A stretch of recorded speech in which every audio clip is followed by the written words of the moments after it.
नमस्कार दोस्तों, स्वागत है आपका प्रयास एजू हब के इस डिजिटल मंच पे। मैं कमल बाजी और आप मेरे साथ देख रहे हैं शिक्षक ग्रेड 3 टास्क आधारित टेस्ट सीरीज 1.0 के मैथ्स के L2 के क्वेश्चनों का सॉल्यूशन। और पहला क्वेश्चन है कि एक आयत की लंबाई में 60% की वृद्धि कर दी।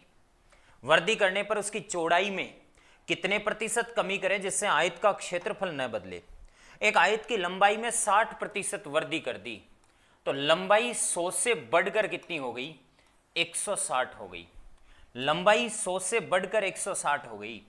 चौड़ाई में कितने प्रतिशत कमी करें? न जाने, नहीं पता चौड़ाई में कितने प्रतिशत कमी करें। सपोज x से क्या मान लूं? y मान लूं। ओके, इनको काट देते हैं, अपन सिंप्लीफाई कर लेते हैं। 20 का भाग 5 बार, 20 का भाग 8 बार। ओके, तो क्षेत्रफल में कितने प्रतिशत, चौड़ाई में कितने प्रतिशत कमी करें कि क्षेत्रफल अपरिवर्तित रहे? तो पहले का क्षेत्रफल 5 इंटू एक्स 5x और आज का क्षेत्रफल 8 इंटू वाई 8y। ये पुराना क्षेत्रफल और नया क्षेत्रफल अपरिवर्तित रहे, इसका मतलब 5x बराबर 8y लिख लो। x और y का अनुपात क्या होगा? x का 8 हो जाएगा और y का कितना? 5। ये चौड़ाई में कमी हो गई कितने की? 3 की। 3 की कमी कितने पर हुई है? 8 पर हुई है। इंटू 100 करेंगे आप, 300 में 8 का भाग लगाएंगे या 3/8 होता है 37.5%। राइट आंसर कौन सा होगा? बी। ओके, देन इसके बाद में नेक्स्ट अगला क्वेश्चन। अगला क्वेश्चन ये है कि एक पुस्तकालय में 20% पुस्तकें हिंदी में हैं, बचे हुए की 50% अंग्रेजी में हैं। पुस्तकालय में पुस्तकों की संख्या सपोज कितनी है? x। इनमें से 20% पुस्तकें हिंदी में हैं, गई 20%, बची कितनी? 80%। कह रहा है कि बचे हुए की 50% अंग्रेजी में है, फिर 50% गई तो कितनी बची? 50%। और फिर शेष बचे हुए की 30% फ्रेंच में है, तो फिर 30 और गई, कितना बची? 70%। शेष 6300 किताबें क्षेत्रीय भाषाओं में हैं, तो शेष 6300 बची है, उसको बराबर कर दो। यहां से आप वैल्यू निकाल लो। 50 का भाग 100 में 2 बार, 2 जीरो से 2 जीरो सिंपली कैलकुलेट हो गए, कैंसिल आउट हो गए। 2 का भाग 8 में 4 बार, ज्यादा कैलकुलेशन न करते हुए 7 का भाग 6300 में 900, और 900 में आप 4 का भाग लगा दो या फिर 4 का भाग 100 में 25 बार। इस 25 को 900 से गुणा करोगे, 900 इंटू 25 कर लो। ये x का मान आ जाएगा। पुस्तकालय में कुल किताबें 25 नाम 225, 22,500 पुस्तकें थी। 22,500 कौन से ऑप्शन में है? D option. नेक्स्ट इसके बाद में अगला क्वेश्चन। पहली संख्या दूसरी संख्या से 25% अधिक है। पहली संख्या दूसरी संख्या से 25% अधिक है। ये पहली संख्या और ये दूसरी संख्या। दूसरी संख्या से पहली संख्या 25% अधिक है। दूसरी 100 है तो एक पहली कितनी होगी? 125। तथा तीसरी संख्या दूसरी संख्या से 50% अधिक है। इसका मतलब तीसरी संख्या दूसरी संख्या से 50% अधिक है, तो 100 से 50% अधिक तीसरी संख्या कितनी होगी? 150। तो बताओ तीसरी संख्या पहली संख्या का कितना प्रतिशत है? तो तीसरी संख्या बोले तो 150 और पहली संख्या बोले तो 125 का। तो 125 का ये 150 कितना प्रतिशत है? इंटू 100 कर दो। 25 नाम 225 और 25 है 150। 3 से काटोगे 200 हो जाएगा ऊपर और नीचे आ जाएगा कितना? 3। 25 का भाग 225, 125 में देना है, 225 में नहीं बंधु। 25 है 150 और 25 5 125। 5 का भाग दोगे 20, 20 को 6 से गुणा करोगे 120% आएगा। 120% आपका बी ऑप्शन में है कि तीसरी संख्या पहली संख्या का कितना प्रतिशत है? तो 120% है। देन इसके बाद में अगला क्वेश्चन। एक संख्या में 25% की कमी करने पर वो 225 होती है, तो उस संख्या में कितने प्रतिशत वृद्धि करें कि वो कितना हो जाए? 375 हो जाए। दो तरीके हैं इसके। पहला तरीका, वह संख्या 100% होती है। वह संख्या 100% होती है तो 25% कमी करने पर 225 होती है। 25% कमी कर दी तो 75% बराबर 225। और वह संख्या 100% का मान निकाल लो। 1% के मान के लिए 225 में 75 का भाग लगा दो और 100% का मान निकालने के लिए 100 से गुणा। 75 का डबल 150 होता है, 150 में 75 और जोड़ोगे तो 225, 3 बार भाग गया, वह संख्या 300 आ गई। अब कह रहा है कि उस संख्या में कितने प्रतिशत की वृद्धि करें कि वह 375 हो जाए। तो 375 बनाने के लिए वृद्धि कितनी करनी पड़ेगी, इसमें 75 जोड़ना पड़ेगा, कितने पर जोड़ना पड़ेगा, 300 पर, इंटू 100 कर दो, 0 से 0 कैंसिल आउट हो गए, और 3 का भाग 75 में कितनी बार जाएगा, 25 बार। तो 25% उसमें क्या करनी पड़ेगी, वृद्धि। एक तरीका तो इसका ये। दूसरा तरीका यह है कि 25% कमी करने पर 225 होती है। इसका मतलब ये 225 75% का मान है, तो 75% में 225 का भाग लगा दो और 375 से मल्टीप्लाई कर दो, और 375 से मल्टीप्लाई करोगे तो आपके पास में वैल्यू कितनी आएगी। 75 का भाग 3 बार जाता है, आपको अभी बताया, और 3 का भाग इधर दोगे, 3 एकम 3, 3 दूनी 6, बच गया कितना, 1, 3, 5, 15। 125% का मतलब क्या है, 125% का मतलब है वो ऊपर वाला 25% क्या है, एक्स्ट्रा है, और 25% एक्स्ट्रा है, तो ये 25% की आपको क्या करनी पड़ेगी, वृद्धि। किसी भी तरीके से कर लो, 25% कमी करी तो 75% बचा है। ओके, देन इसके बाद में अगला क्वेश्चन, एक दर्जी ने, तो 84 हो गया था, 85 देखो, एक दर्जी ने 10 सेंटीमीटर कपड़ा काटने की बजाय 10.1 सेंटीमीटर कपड़ा काटा, तो उसकी गलती का प्रतिशत, 10 सेंटीमीटर की बजाय 10.1 काटा, तो इसने गलती तो 0.1 की है, लेकिन ये गलती किसकी तुलना में की है, 10 की तुलना में 10 काटना चाहिए था, इंटू 100। मेरे बंधु बताओ, 10 का भाग लगाऊंगा 100 में, 10 बार जाएगा, 10 को 0.1 से गुणा करेंगे तो 1 का पॉइंट हट जाएगा, 1% की गलती। सी ऑप्शन में है 1.0 या 1% की गलती, सही बात है। ओके, नेक्स्ट इसके बाद में अगला प्रश्न, वर्ष 2010 के शुरुआत में जनसंख्या 1,20,000 थी, इस वर्ष के अंत की जनसंख्या 1,80,000 हो जाती है, तो इस वर्ष शहर में जन्म लेने वाले नवजात शिशु 3,000 है, तो विशिष्ट जन्म दर, मेरे बंधु विशिष्ट का कोई बड़ा रोल नहीं है, जन्म दर, जन्म दर का फॉर्मूला क्या होता है, जन्म दर का फॉर्मूला होता है नवजात शिशु अपॉन में टोटल जनसंख्या आती है, नवजात शिशु अपॉन में कुल जनसंख्या आती है, नवजात शिशु अपॉन में कुल जनसंख्या आती है, इंटू 1000 होता है जन्म दर में। ओके, बट यहां एक स्पेशल केस आ गया।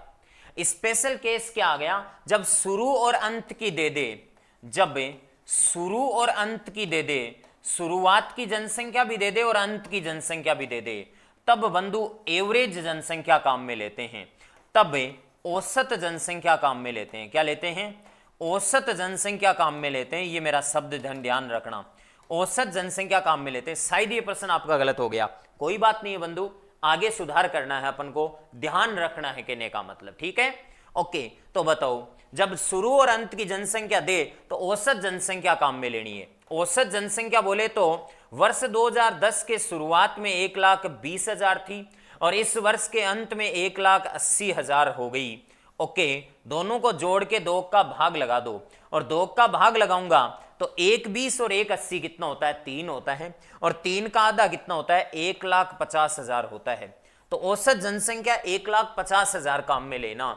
बंधु नवजात शिशु 3,000 है, नवजात शिशु कितने हैं, 3,000, और एवरेज जनसंख्या 1,50,000 है। ओके, इंटू 1,000 कर देंगे आप यहाँ पे। ओके, जन्म और मृत्यु दर प्रति 1000 पर निकालते हैं। ओके, देखना बंधु, यहां पे क्या होगा, यहां पे ये 3 0 से 3 0 कैंसिल आउट हो जाएगा। ओके, 1 0 से 1 0 कैंसिल आउट हो जाएगा, 15 दूनी 30 से और 1 0 और लग जाएगा, तो ये 20 प्रति 1000 आ जाएगा। क्या आ जाएगा बंधु, 20 प्रति 1000 आ जाएगा। ठीक बात है, और 20 प्रति 1000 आएगा तो इसका राइट आंसर 15 दूनी 30 और 20 प्रति 1000 आ जाएगा, तो 1,50,000 3,000। तो राइट आंसर इसका बंधु 2 नंबर होगा। इसके ऑप्शन में थोड़ा सा आपको मिस्टेक मिलेगी, यहाँ पे प्रतिशत नहीं है, ये प्रतिशत प्रति 1000 ही है, ये इसने किसी ने कलाकारी की है, इसमें प्रति 1000 है, जन्म और मृत्यु दर प्रति 1000 पर निकलती है, इसलिए इसका 20 ऑप्शन सही इसलिए माना गया है क्योंकि इसमें बाय डिफॉल्ट फॉन्ट की वजह से यहाँ पे प्रति 1000 का चिन्ह मिस हो गया।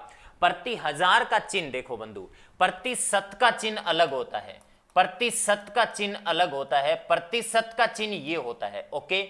लेकिन प्रति हजार का चिन्ह, प्रति हजार का सिंबल, प्रति हजार का सिंबल ये इस प्रकार से होता है। यहां पे नीचे 2 जीरो नजर आएंगे आपको, और मैं तो कहता हूं ना लगाए तो ज्यादा बेटर है, ना लगाए तो ज्यादा बेटर है। चिन्ह नहीं लगाता जन्म और मृत्यु दर वालों में, जनरली ऐसे भी लिख देता है वो, 20 भी लिखता है, ठीक है, 20 भी लिखता है। जन्म और मृत्यु दर और लिंगानुपात 3 चीज ऐसी है जो प्रति हजार पर कैलकुलेट होती है, और इनके सिंबल नहीं लिखे जाते। जीडीपी का सिंबल कभी लिखा हुआ नहीं आता है, 6.8 की जीडीपी, 9.2 की, लेकिन ये निकलती किस पर है?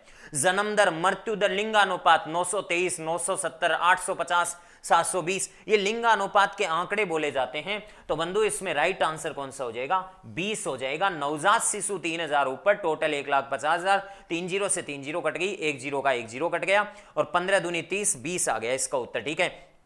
कोई बच्चा कहता है, यहां पे ऑब्जेक्शन करता है कि सर मैं तो यहां पे प्रतिशत समझ बैठा। बंधु एक बात सोच ले, अगर प्रतिशत समझ बैठता तो इसका उत्तर तेरे हिसाब से क्या आता? 3000 ऊपर लिखता, 1,50,000 नीचे लिखता। अगर तू प्रतिशत पे भी निकाल रहा है तो तेरा तो बेटा ये सही नहीं है। इसलिए सही नहीं है क्योंकि देख 3 जीरो से 3 जीरो कैंसिल आउट, 1 जीरो से 1 जीरो कैंसिल आउट है, 30 में 15 का भाग 2 आएगा। तो ये प्रतिशत तेरा यहां पे सही नहीं है, क्योंकि ये प्रति हजार का चिन्ह है, प्रति हजार का चिन्ह, ओके। जन्म और मृत्यु दर नो डाउट प्रति हजार पर देखी जाती है। विशिष्ट जन्म दर, विशिष्ट मृत्यु दर, ऐशोदित जन्म दर, ऐशोदित मृत्यु दर, तो ये बातें, ये शब्द आपको ज्यादा ध्यान नहीं रखने हैं। जन्म और मृत्यु दर का सिंपली इतना ध्यान रखना है, ठीक है, ओके। ये प्रति 100 में से होता है, जो कि आपको इसको इग्नोर करना है, ओके। नेक्स्ट इसके बाद में अगला क्वेश्चन, अगला क्वेश्चन है, कोई व्यक्ति 10% मुनाफा लेकर एक वस्तु बेचता है। कोई व्यक्ति 10% मुनाफा लेकर एक वस्तु बेचता है।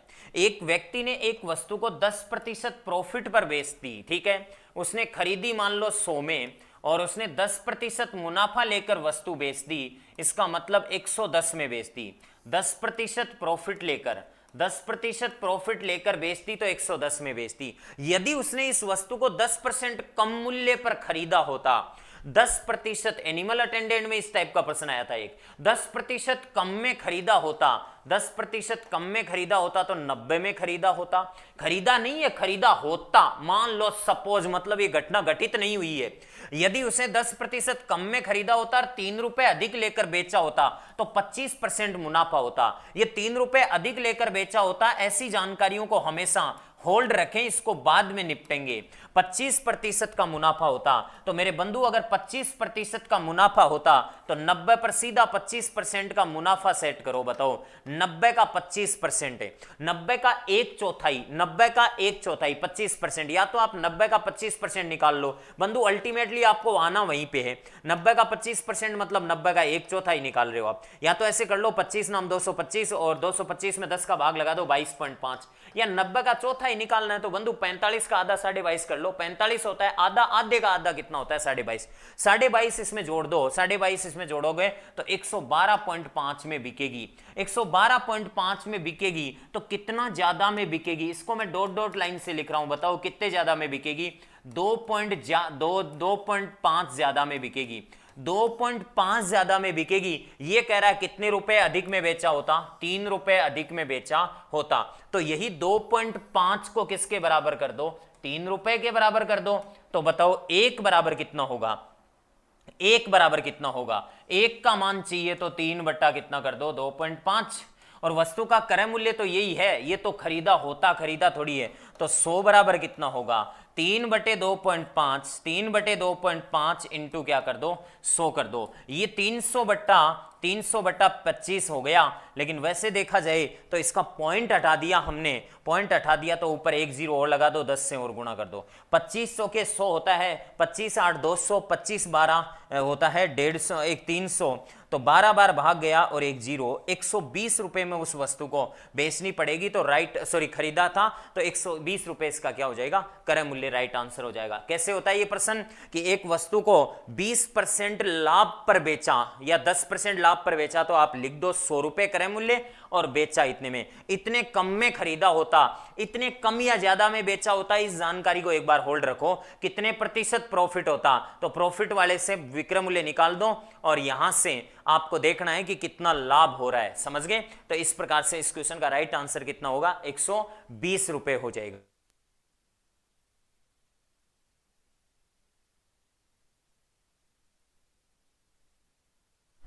तो ये जो इसमें कितना रुपए हो जाता, 120 रुपए हो जाता। ठीक बात है दोस्तों। इसका थोड़ा सा दोबारा बता देता हूं मैं। इसका राइट आंसर सी होगा, लेकिन पेपर में सही है। ये किस में सही है? पेपर में सही है।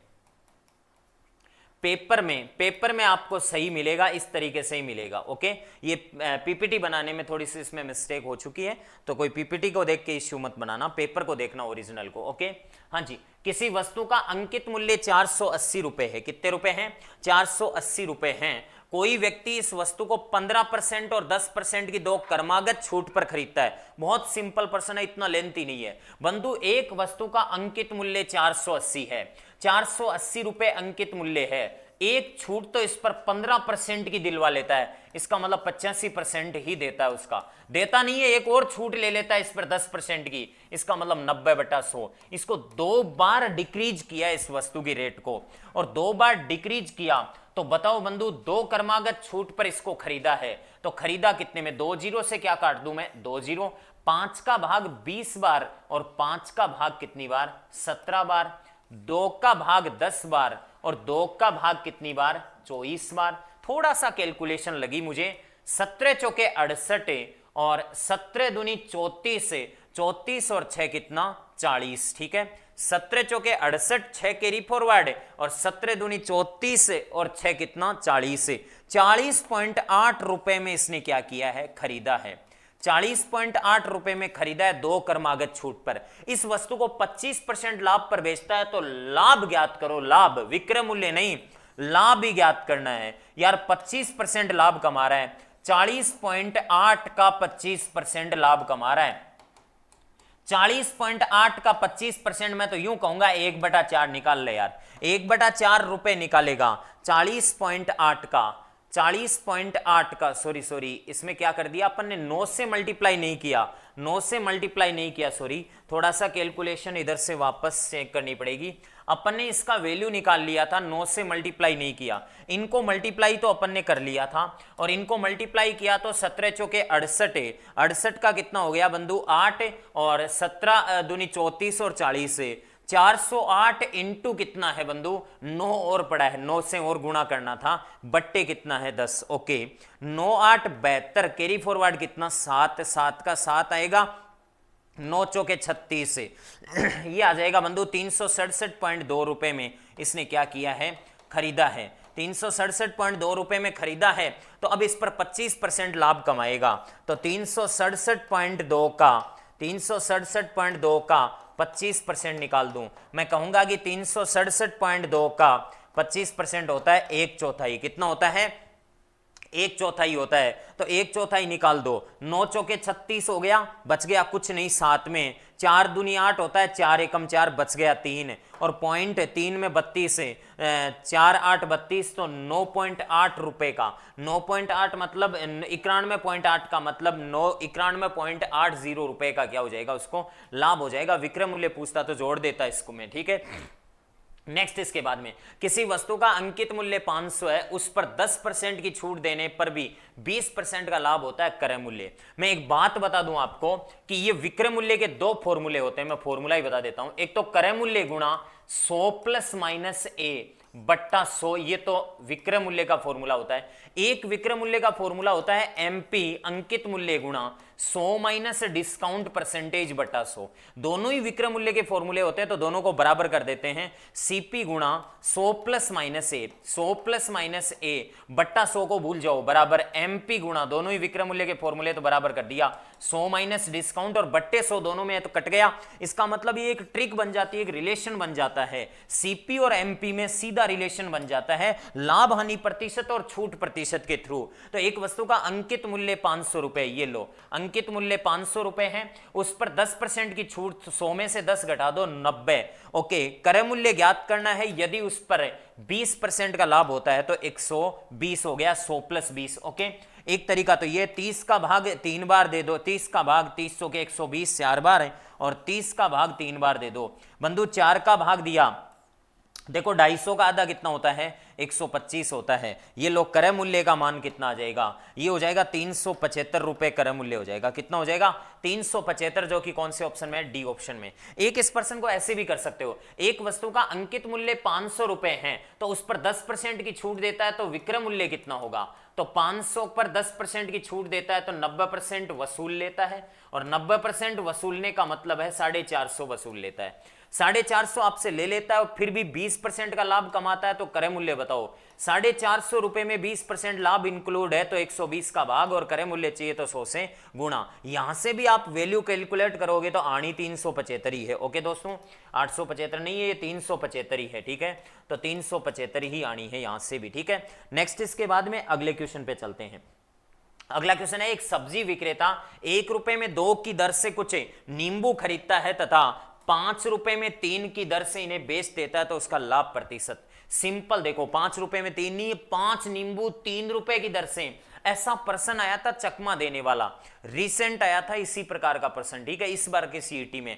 तो इस प्रकार का कोई घुमाने वाला प्रश्न आए तो उसका ध्यान रखना, क्योंकि कई बार बच्चों की आदत क्या होती है, 1 रुपए में 2 की दर से खरीदा और 5 रुपए में 3 की दर से बेचा। ये तो बोल नहीं रहा है 5 में 3 की दर से बेचा था, वो गुणा कर देते हैं 3 से, 5 दूनी 10 से। अरे बाबा, ये गलत कर बैठा तू, ये गलत कर बैठा, ये मामला गलत कर बैठा, इसमें गलत कर बैठा आपने 5 दूनी 10 से, ये गलत कर बैठा, गलत कर बैठा। ऐसा करना ही था तो आपको थोड़ा सोचना था कि यहां चेंज कर रखा है। 1 रुपए में 2 की दर से कुछ खरीदे, चलो कोई बात नहीं है, 1 रुपए में 2, 1 रुपए में 2 की दर से कुछ खरीदे, इसने घुमा रखा है। 3 रुपए में 5 नींबू की दर से बेचा है, उधर देखो 3 रुपया उधर है, 3 रुपए में 5, इस टाइप का प्रश्न भी आ रखा है। 3 रुपए में 5 की दर से बेच देता है तो लाभ प्रतिशत बताओ। तो यहां पे आप वज्र गुणा कर सकते हो, क्या कर सकते हो, 5 एकम में 5 और 3 दूनी 6, बताओ 5 रुपए में खरीदना और 6 रुपए में बेचना, लाभ कितने का कमाना, 1 का कमाना, 5 पर इंटू 100 कर दो, 20% उत्तर आ जाएगा, जो कि कौन से ऑप्शन में है, सी में है। इसका एक ऑल्टरनेट तरीका और बता देता हूं। ऑल्टरनेट तरीका इसका क्या है, ऑल्टरनेट तरीका ये है, उससे तो ध्यान रखना, वैसे सीधा मत कर देना। ये कह रहा है कि 1 रुपए में 2 की दर से कुछ नींबू खरीदे, ओके, और 3 रुपए में 5 की दर से बेच दिए। 3 रुपए में 5 की दर से, इन सभी को शब्द पढ़ो एक एक। 1 रुपए में 2 की दर से कुछ नींबू खरीदे तथा 5 नींबू 3 रुपए की दर से उन्हें बेच दिया। जितने खरीदे उन्हें बेच दिया, एक भी नहीं रखा। क्वांटिटी सेम बना लो, ऊपर 5 से मल्टीप्लाई, नीचे 2 से मल्टीप्लाई, तो 5 दूनी 5 एकम कितना, 5 रुपए कॉस्ट आई 10 नींबू की, और 10 नींबू का विक्रय मूल्य कितना आ गया, 6। तो बताओ लाभ कितना हुआ, 1/5 इंटू 100 आना वही 20% है। ओके, हाँ जी। नेक्स्ट इसके बाद में अगला क्वेश्चन। अगला क्वेश्चन है कि एक वस्तु को 240 में बेचने पर 10% की हानि होती है। एक वस्तु को आपने 240 रुपए में सेल कर दिया तो 10% की हानि, मतलब ये 90% का ही मामला है। ठीक है, उसे किस मूल्य पर बेचे कि 20% लाभ हो। विक्रय मूल्य ही पूछा है कि आपको 20% का लाभ हो, मतलब आप चाहते 120% हो, तो 90% बराबर कितना होगा, 90% बराबर 240 होगा, तो 1% बराबर 240 बटे कितना होगा, 90, और हमें 120% की वैल्यू फाइंड करनी है, तो 240 बटे 90 इंटू 120। इतने पापड़ ना बेलो तो सीधा बोल दो कि 240 90% के बराबर है, तो 90 का भाग और 120% से मल्टीप्लाई कर दो, क्योंकि 120% का मान हमें चाहिए। तो बताओ 30 3 90, 300 के 120 से 3 का भाग 8 बार 80, 80 को 40 से गुणा करोगे, 8 चौके 32, 320 रुपए, जो कि कौन से ऑप्शन में है, डी ऑप्शन इसका क्या होगा, राइट आंसर हो जाएगा। ओके दोस्तों, नेक्स्ट इसके बाद में अगला क्वेश्चन। अगला है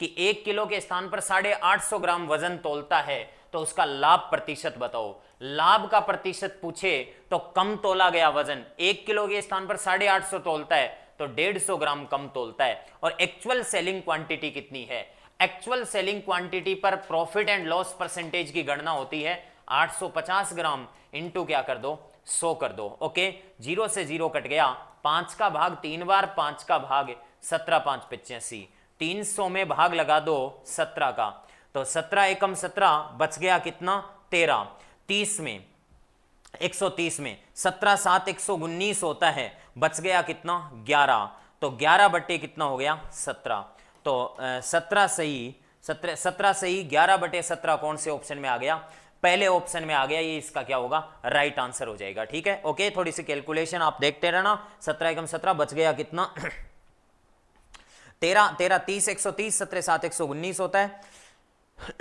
और ये आपके पास में 11 बच गया। ओके, नेक्स्ट इसके बाद में अगला a बटे बी प्लस सी, बी बटे सी प्लस ए, सी बटा ए प्लस बी, तो निम्न में से कौन सा कथन सही है। बंधु इस प्रकार के प्रश्न होते हैं तो चाहे तो इनके बराबर कोई कांस्टेंट मान के समीकरणों को सोल्व कर लो या फिर इनको वेरीफाई करवा दो कि ये तीनों बराबर कब हो सकते हैं। मैं तो इतना कहता हूं कि आप ये बताओ ये तीनों बराबर कब हो सकते हैं, ए बी सी के कोई मान सुझाव दो मुझे। मैं कहता हूं ए का मान 1 मान लूं, बी का मान 2 मान लूं और सी का मान वापस 1 मान लूं। अरे मान ले, तेरी मर्जी थोड़ी चलेगी, बता। ए का मान 1 मान लिया तो 1 बटे बी प्लस सी 3 बराबर, बी का मान 2 मान लिया 2 बटे सी प्लस ए कितना 2, ले बता बराबर आ रहा है क्या नहीं आ रहा है। इसका मतलब ये मान ऐसे नहीं मानने चाहिए, ये मान मानना गलत हो गया ये फंडा। ओके, तो बता मुझे यहां से क्या करना चाहिए, फिर यहां से ये करना चाहिए कि ए बी सी के मान मैं बताता हूं आपको, ए बी सी के मान एक काम करो 1 1 1 1 बराबर मानो तीनों के, क्योंकि यहां दिख रहा है कि एक ऊपर 2 नीचे। तो बताओ बंधु ए बट्टा बी प्लस सी तो 1 बटा 2,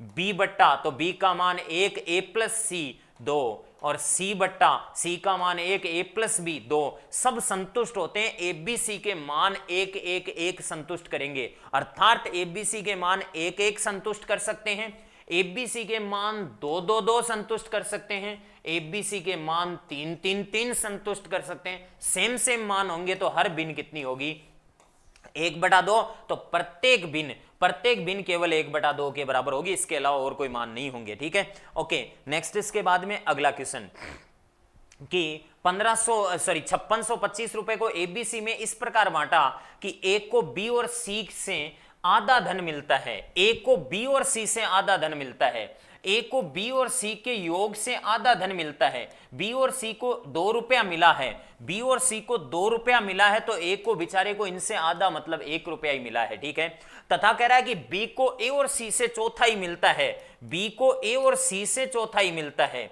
ए और सी को 4 रुपए मिले तो बी को तो 1 ही रुपया मिला। मुझे एक बात बताओ, ए को 1, बी और सी को 2, तो तीनों को टोटल कितना 3 नहीं चाहिए, मुझे कितना चाहिए 5625 चाहिए। बताओ 3 का भाग दूं, 3 एकम 3, बच गया कितना 2, 26 में 3 8 24, फिर बच गया 2, 22 में 3 7 21, बच गया 1, 3 5 15। इसका मतलब एक को कितना धन मिला है 1875, कितना मिला है 1875, तो एक को मिला है। चलो एक का तो डेटा लीक हो गया, बी को 1, ए और सी को 4, तो तीनों को टोटल कितना, तीनों को यहां से टोटल कितना मेरे बंधु बता, तीनों को यहां से टोटल 5 मिला, 5 से पार नहीं पड़ेगी, हमें चाहिए 5625 से 5625 बनाना है तो 5 एकम 5, 5 एकम 5, 5 दूनी 10, 5 5 25, 1125 किसको मिला, 1125 से मल्टीप्लाई करोगे तो बी को 1125 मिला। मेरे बंधु एक बात बता, एक को मिला 1875, एक को मिला 1875, बी को मिला 1125, ये मेरे हिसाब से 1900 और 2000 और 3000 तो मिल चुका, 3000 तो ए और बी को मिल चुका, तो बचा हुआ ऊपर वाला 2625, ये 2625 किसके खाते में गया, सी के खाते में। तो सी का धन ज्ञात करो, इसमें 2625 और जोड़ दोगे तो ये 5625 का हिसाब बराबर हो जाएगा। इसका मतलब सी के खाते में कितना गया 2625 रुपए सी के खाते में गया। ओके, इसके 2 तरीके, इनको कंबाइंड रेशियो निकाल के भी कर सकते हैं, लेकिन कर दिया, डिस्ट्रीब्यूट करना था, समानुपातिक भागों में विभाजन करना था तो विभाजन कर दिया हमने। ओके, अगला प्रश्न 160 कुछ धन 160 पुरुषों की संख्या है और कुछ महिलाओं के बीच 16:21 में बांटा, कुछ धन को बांट दिया, पुरुष मेल और फीमेल में बांट दिया। मेल और फीमेल में जो धन था वो बांट दिया, किस अनुपात में? 16:21 में बांट दिया। प्रत्येक पुरुष को 4 रुपए और प्रत्येक महिला को 3 रुपए मिले तो प्रति व्यक्ति तो मैं इसको लिख देता हूं, प्रति व्यक्ति क्या मिला? प्रति पुरुष को 4 रुपए मिला तो प्रति महिला को कितना मिला? 3। तो मैं संख्या का अनुपात निकाल लूंगा यहां से। मुझे बताओ कि मैंने 16 रुपए आदमियों को दिया है और एक आदमी को 4 रुपए दिया है, तो 16 में 4 का भाग लूंगा, आदमी तो कितने हो गए? 4। ओके, मैंने 21 रुपए महिलाओं को दिया है और प्रति महिला 3 रुपया दिया है, तो 21 में 3 का भाग लगाऊंगा तो महिलाएं कितनी? 7। अब बताओ बंधु, पुरुष 4 हैं या 280 पुरुष हैं? कुछ धन 160 पुरुष हैं, कुछ धन 160 पुरुषों में, तो पुरुषों की संख्या 40 से गुणा करनी पड़ेगी, तो महिलाओं की संख्या भी बंधु 40 से गुणा कर दो। 7 चौके 28, 280 महिला आ जाएगी। आपको महिलाओं की संख्या पूछिए तो राइट आंसर कौन सा होगा? 280 हो जाएगा। ओके दोस्तों, नेक्स्ट इसके बाद में अगला क्वेश्चन है कि ए और बी की आय का अनुपात 2:3 है। देखो बंधु क्या कहना चाहता है, ए और बी की इनकम का रेशियो है, थोड़ा प्रश्न को चेंज किया है, ए और बी की आय का अनुपात 2:3 है, कोई दिक्कत नहीं है, कई बार प्रश्न अपने बेसिक फॉर्मेट में चला जाता है। उनके एक्सपेंडिचर का रेशियो 1:2 है, वे का अनुपात 1 कितना है? 2। चलो कोई बात नहीं है। अब अगले ने कोई बात फंसा दी, और वो बात क्या फंसा दी कि कह रहा है कि बी के वे का 90% ए की आय के बराबर है। हमें नहीं पता, अपन एक काम करते हैं, तो ए की आय 2x और बी की आय 3x, ए का खर्चा 1y और बी का खर्चा 2y। प्रश्नानुसार अपन को क्या बोलना चाह रहा है? प्रश्नानुसार ये कह रहा है कि ए की बी के वे का 90% है, बी का एक्सपेंडिचर कितना है? 2y, तो 2y का 90%, 2y का कितना परसेंट है? बी के वे का 90% ए की आय के बराबर है, तो ए की आय कितनी है? कोई बताएगा मुझे? ए की आय तो वहां पे 2x है। लो भाई, कैंसिल आउट हो जाएंगे डेटा, 0 से 0 कट गया, 2 से 2 कट गया, ये 10 इधर गुणा हो जाएगा, तो 9y बराबर कितना आ जाएगा? 10x आ जाएगा। अब बता दो मुझे कोई x अनुपात y, थोड़ा सा रोटेट होगा, x का मान कितना होगा? x का मान मेरे बंधु 9 होगा और y का मान कितना होगा? 10 होगा। ओके, इसका मतलब हमें इन दोनों की आय मिल गई। क्या मिल गई? आय मिल गई, वे मिल गया। ए और बी की बचत का अनुपात पूछा है, कोई मुझे बता सकता है इनकी बचत का अनुपात क्या होगा? बचत, ए की बचत होगी 2x minus Y, 2x minus Y, income में से खर्चा घटा लो, और बी की बचत होगी 3x माइनस 2y। बताओ बंधु, 2x, x का मान कितना? 9 दूनी 18, 18 में से y का मान 10 घटा लो, अनुपात है 9 दूनी 18, 9 × 27 है, 27 में से 10 दूनी 20 घटा लो, ये हो गया 8 अनुपात कितना? 7। देख लेना इसको, तो ये बचत का अनुपात आ जाएगा 8:7। राइट आंसर कौन सा होगा? सी हो जाएगा दोस्तों। ठीक है, इसके बाद में अगला क्वेश्चन है कि ए बी सी की आयु में अनुपात ये है, वे में अनुपात ये भी बड़ा अल्टीमेट क्वेश्चन है। ठीक है, ये भी गजब का क्वेश्चन है, थोड़े बड़े जरूर है ये प्रश्न, बट इनको सिंपली अगर आप हैंडल करोगे तो बहुत आसान हो जाएंगे। देखो कैसे, ए बी सी की आय का अनुपात, ए बी सी के इनकम का रेशियो, आय का अनुपात दे रखा है, कितना दे रखा है? 3:7 अनुपात कितना? 4। और इनके वे का अनुपात, एक्सपेंडिचर का रेशियो, बताओ बंधु वे का अनुपात कितना दे रखा है? 4:3:5। थोड़ा रेशियो सही लिखना। ओके, यदि ए 2400 की आय में से, इतना कहना काफी है, यदि 2400 रुपए की आय में से ए 300 रुपए बचाता है, इतना बात आउट करना काफी था। ए 2400 की आय में से, मतलब ए की आय 3 नहीं है, कितनी है बंधु? 2400 है, तो ले 2400 3 को कैसे बढ़ाएं? 8 से गुणा करके, 800 से गुणा करेंगे तो बी की आय कितनी? 5600, और सी की आय कितनी? 800 से गुणा कर दो, 8 चौके 3200। सबकी आय आ गई, सबकी क्या आ गई? आय आ गई। ओके, ए 2400 रुपए की आय में से 300 रुपए बचत करता है, कितने रुपए बचत करता है? 300 रुपए बचत करता है। तो बताओ 2400 की आय में से 300 रुपए बचत करने वाला बंदा खर्चा कितना करता है? 2400 की आय, 300 की बचत, तो बाकी 2100 रुपए ए क्या कर देता है? खर्चा कर देता है। तो 4 नहीं चाहिए, खर्चा कितना चाहिए 2100। यहां थोड़ा सा कॉम्प्लिकेटेड मामला हो रहा है, कोई दिक्कत नहीं है, आप डिवाइड कर दो, करोगे तो 525 करीब आएगा। देखो कैसे, 4 5 20 और बंधु बच गया 1, 4 दूनी 8, बच गया कितना 2, 4 पंजो 20, 525 अल 525 से गुणा कर दे, गुणा करेगा तो 1500 कितना आ जाएगा 75। 1575 बी का खर्चा और सी का खर्चा कितना 25 से गुणा कर दे, 5 5 2500 और 125 से 2625 आ जाएगा। कितना आ जाएगा 2625 आ जाएगा। अब क्या पूछा है आपको, ये कह रहा है कि बी और सी की बचतें क्या है। जनाब बी की बचत क्या है, कोई बताओ मुझे। बी कमाता कितना है 5600 रुपए, बी कमाता 5600 रुपए है।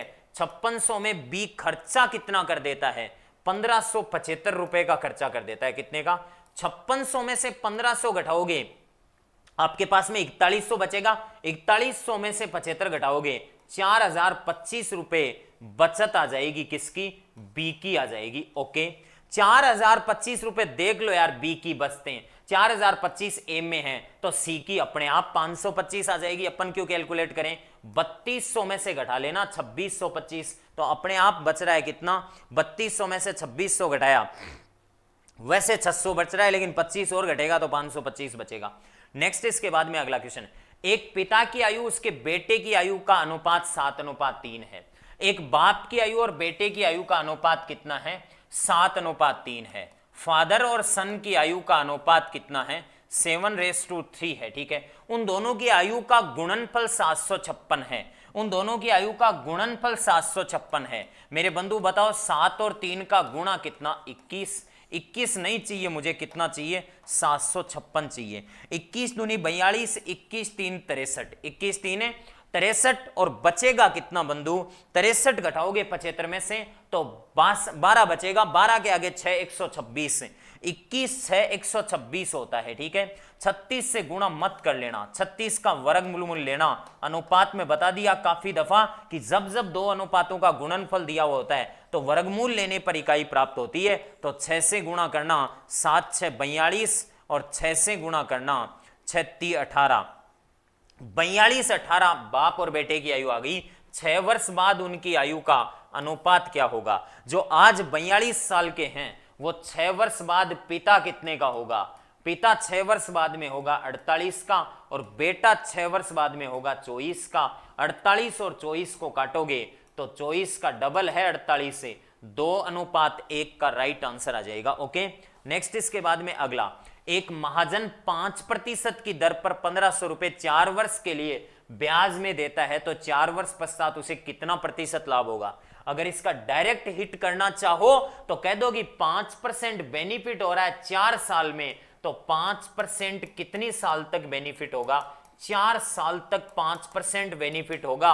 तो ये 5% सिंपल इंटरेस्ट में 4 साल में कितना हो जाएगा 20% हो जाएगा। और फालतू की इस पे बकवास करें तो अपन कहेंगे 1500 रुपए का 5% की दर से 4 साल का ब्याज निकालेंगे। निकाल लो कितना आएगा 15 पांचों के 20 से गुणा करेंगे तो 300 रुपए ब्याज आएगा। और जो ब्याज होता है ना, ब्याज है वो लाभ भी होता है। ब्याज क्या होता है, लाभ भी होता है। तो कितने रुपए का लाभ हुआ 300 का लाभ हुआ 4 साल में, 1500 पर हो रहा है इंटू 100 कर दो, वही मेरे हिसाब से तो 20% आ रहा है। दो तरीके हैं कि लाभ कोई ब्याज बोलते हैं, ब्याज कोई लाभ बोलते हैं। पैसे के बदले एक्स्ट्रा पैसे आते हैं उसको लाभ बोलते हैं। और चाहो तो कह दो यार 5% के हिसाब से 20% हो जाएगा 4 साल में। ओके, अगला प्रश्न, किसी धन का 4% की दर से 8 मास का साधारण ब्याज उसी धन का 5% की दर से 15 मास के साधारण ब्याज से 129 रुपए कम है। तो कहने का मतलब उसी धनराशि का 5% की दर से 15 मास का साधारण ब्याज, तो वह धनराशि x मान लेता हूं।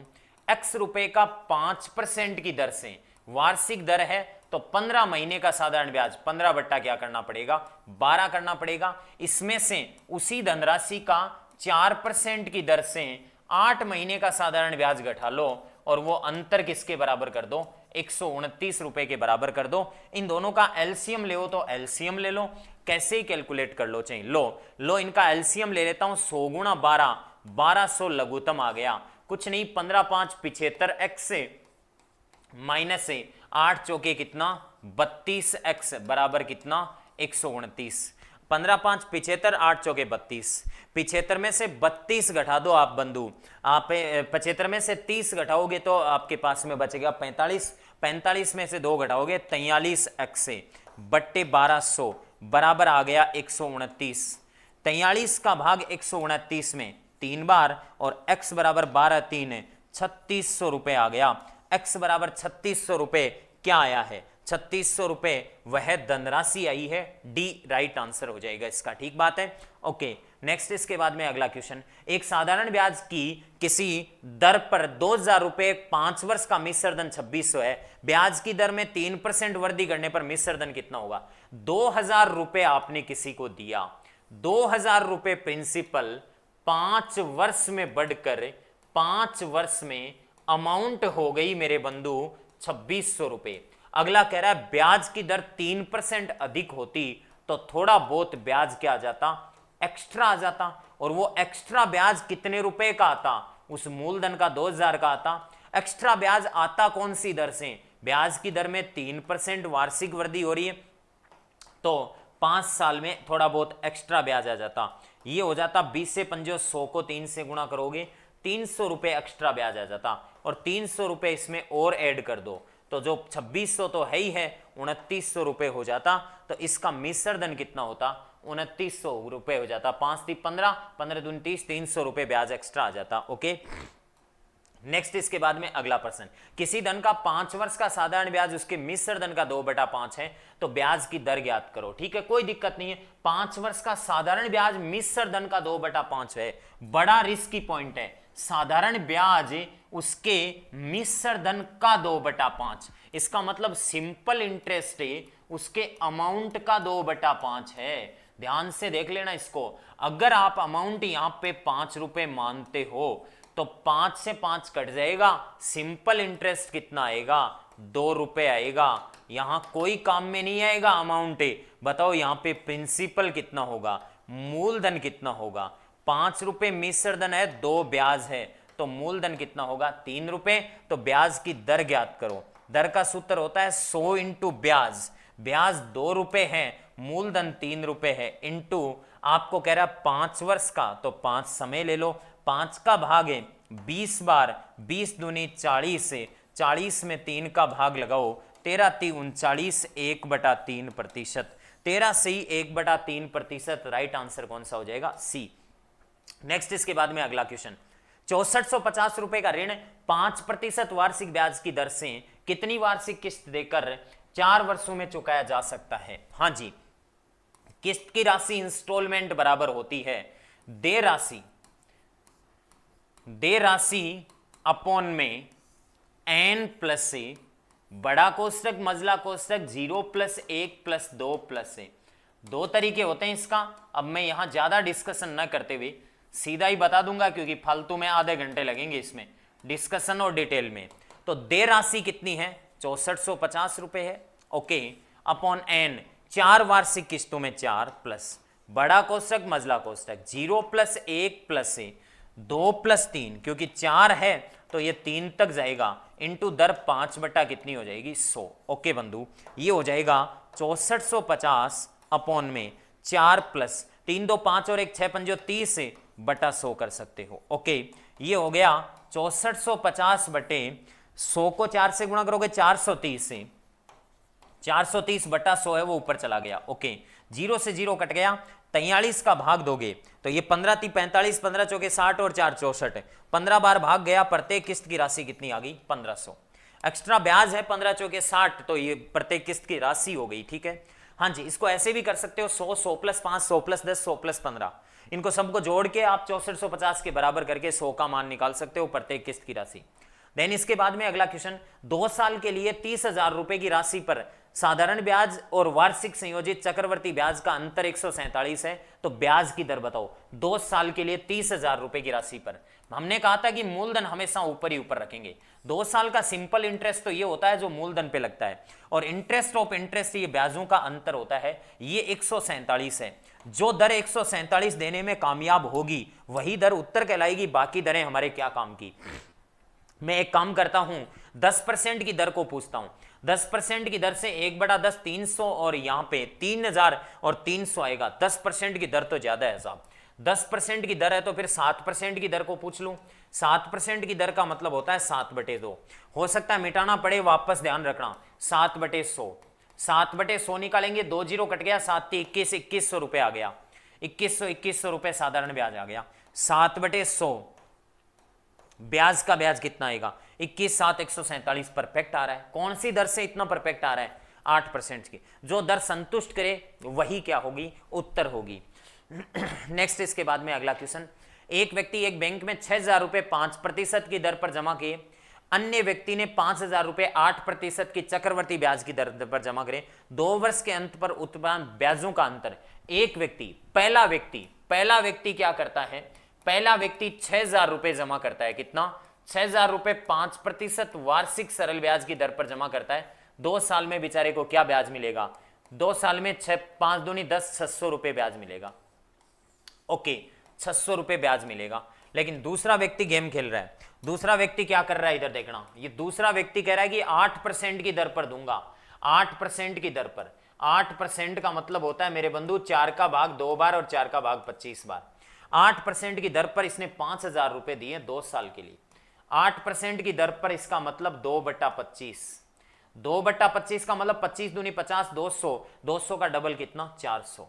और यहां पे कितना? फिर 400। और 400 का 2/25। 25 का भाग है 4 बार जाता है 100 में, तो 16 बार गया। 16 दूनी 32 हो गया। यहां से इसका चक्रवर्ती ब्याज कितना आ गया? 832 आ गया। बंधु इसका साधारण ब्याज 600 है और उसका चक्रवर्ती ब्याज 832 है। 600 और 832 में अंतर कितने का है? अंतर 232 का है। अंतर हो गया कितने का? 232 का। राइट आंसर कौन सा हो जाएगा? बी हो जाएगा। ठीक है। नेक्स्ट इसके बाद में अगला क्वेश्चन। अगला क्वेश्चन यह है कि किसी धनराशि पर दी गई दर से 2 वर्ष के उपरांत साधारण ब्याज और चक्रवर्ती ब्याज क्रमशः ये है। 2 साल का साधारण ब्याज, फिर वही बात, कंपाउंड इंटरेस्ट जितना इजी कोई टॉपिक नहीं है चक्रवर्ती ब्याज जितना। 2 साल का साधारण ब्याज है आपका 900 रुपए, तो प्रत्येक साल का 450 डिस्ट्रीब्यूट कर दो। ठीक है। और 2 साल का चक्रवर्ती ब्याज है 954 रुपए, तो बंधु 954 रुपए में वो 54 रुपए ब्याज का ब्याज है। तो यहां से मुझे दर निकालने में कोई नहीं रोकेगा। दर का प्रश्न तो अपन कर चुके हैं कई बार। 54 रुपए ब्याज है कितने का? 450 का। ओके, इनटू आप क्या कर दो? 100 कर दो। 9 से काट दो इनको। 9 का भाग 9 6 54 है और 9 5 45 से 0 50। 50 का भाग 2 बार 6 दूनी कितना आया? 12% की दर आई।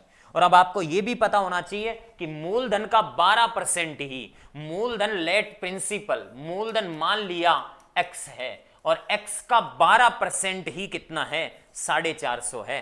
तो उस x का 12% ही, x का 12% ही 450 के बराबर कर दूं तो 3 का भाग दे दूं। यहां पे 3 का भाग दिया 4 बार 3, सॉरी 3 का भाग उधर दे सकते हैं अपन। ओके, 3 का भाग 4 बार, 3 का भाग है 15 × 45 से, और 4 का भाग 25 बार गया। 25 को आप 15 से गुणा कर दो। 0 25 5 125, 12 कैरी फॉरवर्ड, 25 और 12 37 है। 3750 रुपए इसका मूलधन आ गया। मैंने एक स्टेप आगे बढ़ा दिया इसका। ठीक है। हाँ जी, नेक्स्ट अगला कह रहा है कि 4,000 रुपए का 5% वार्षिक चक्रवर्ती ब्याज की दर से 4410 रुपए मिश्र धन हो जाता है तो ब्याज बताओ। 4,000 रुपए का 4410 मिश्र धन होता है तो कोई मुझे बताएगा चक्रवर्ती ब्याज कितना आया? 410 रुपए आया कि नहीं आया? 410 रुपए चक्रवर्ती ब्याज आया। 4,000 रुपए का आया और 5% की दर से आया। 5% की दर का मतलब 1/20 के हिसाब से, 20 के हिसाब से 20 दूनी 40 और 200 रुपए फर्स्ट ईयर का, सेकेंड ईयर का फिर 200 रुपए और 200 रुपए का 20 के हिसाब से 10 रुपए। 410 रुपए ब्याज है, आप खुद कैलकुलेट कर लो। 410 ब्याज कितने वर्ष में आया? 2 वर्ष में आया। जो दर संतुष्ट करे वही उत्तर, जो समय संतुष्ट करे वही उत्तर, जो मूलधन संतुष्ट करे वही उत्तर। देन देखो, अब आते हैं ज्योमेट्री के क्वेश्चन। एक अधिकोणीय त्रिभुज एबीसी में एक ऑब्ट्यूस एंगल ट्राइंगल है। अधिकोणीय त्रिभुज है, ये लो। एक अधिकोणीय त्रिभुज एबीसी में एक कोण अधिक कोण है, कोई बात नहीं है। ओ उसका लंब केंद्र है, अधिकोण त्रिभुज का लंब केंद्र बंधु त्रिभुज से बाहर होता है, ठीक है। इसका नाम लिख लेता हूं, एबीसी त्रिभुज है। एबीसी में ओ उसका लंब केंद्र है, तदनुसार बीओसी 54 डिग्री है। बीओसी ये कोण 54 डिग्री आपको दे रखा है। क्या दिक्कत है बंधु, इस कोण का मान 54 डिग्री दे रखा है, इस कोण का मान 54 डिग्री दे रखा है। लंब केंद्र पर बना हुआ कोण तीसरे शीर्ष का संपूरक होता है। तीसरे शीर्ष का मतलब इस शीर्ष का, तो इसको थीटा मान लूं तो अपन कह सकते हैं कि लंब केंद्र पर कोण बीओसी बराबर होता है 180 डिग्री माइनस थीटा, और ये 54 डिग्री दे रखा है बराबर 180 माइनस थीटा। तो थीटा इधर आ जाएगा, तो 180 में से 54 डिग्री घटेगा, 180 में से 50 घटता है 130, 130 में से 4 घटेगा तो 126 डिग्री आ जाएगा। 126 डिग्री बी ऑप्शन में है, सही हो जाएगा इसका, ठीक बात है। अधिकोण पर लंब केंद्र पर बना हुआ कोण हमेशा संपूरक होता है तीसरे शीर्ष का। परिकेंद्र पर बना हुआ कोण तीसरे शीर्ष का डबल होता है, याद रखना। और अंतः केंद्र पर बना हुआ कोण 90 + a/2 होता है अंतः केंद्र पर, और दो बाह्य कोणों के अर्धकों पर बना हुआ 90 - a/2 होता है। इसके बाद में अगला क्वेश्चन, अगला क्वेश्चन बड़ा प्यारा है। एक त्रिभुज एबीसी में 3 माध्यिकाएं दे रखी है, कोई दिक्कत नहीं है। एक त्रिभुज आपको एबीसी दिया है, इस एबीसी त्रिभुज में 3 माध्यिकाएं हैं। एक माध्यिका एडी है, दूसरी माध्यिका बीई है, और तीसरी माध्यिका क्या है, सीएफ है, ठीक है। ये माध्यिकाएं एक दूसरे को जी बिंदु पर काटती है, चलो काटती है तो कोई दिक्कत नहीं है। तदनुसार त्रिभुज एबीसी का क्षेत्रफल 60 है। त्रिभुज एबीसी का क्षेत्रफल 60 है, तो कह रहा है चतुर्भुज बीडीजीएफ का क्षेत्रफल क्या होगा। बीडीजीएफ को हाईलाइट कर दो, बीडीजीएफ, बीडीजीएफ इस चतुर्भुज का क्षेत्रफल। इस चतुर्भुज में कितने त्रिभुज हैं, 2 त्रिभुज, और चतुर्भुज त्रिभुज का क्षेत्रफल को तीनों माध्यिकाएं 6 समान भागों में बांटती है, तो 60 सेंटीमीटर का प्रत्येक 10-10 हो जाएगा कि नहीं हो जाएगा, और प्रत्येक 10-10 हो जाएगा तो बीडीजीएफ का क्षेत्रफल कितना हो जाएगा, 20 वर्ग सेंटीमीटर हो जाएगा। So simple question. देन इसके बाद में अगला क्वेश्चन, 2 त्रिभुज आपको समरूप दिए हुए हैं, पी आर का मान दिया हुआ है, तो एसी किसके बराबर होगी। पी आर इस त्रिभुज की भुजा है और एसी इस त्रिभुज की भुजा है। आपको पता है त्रिभुजों का क्षेत्रफल दे रखा है, तो अपन कह सकते हैं कि पी आर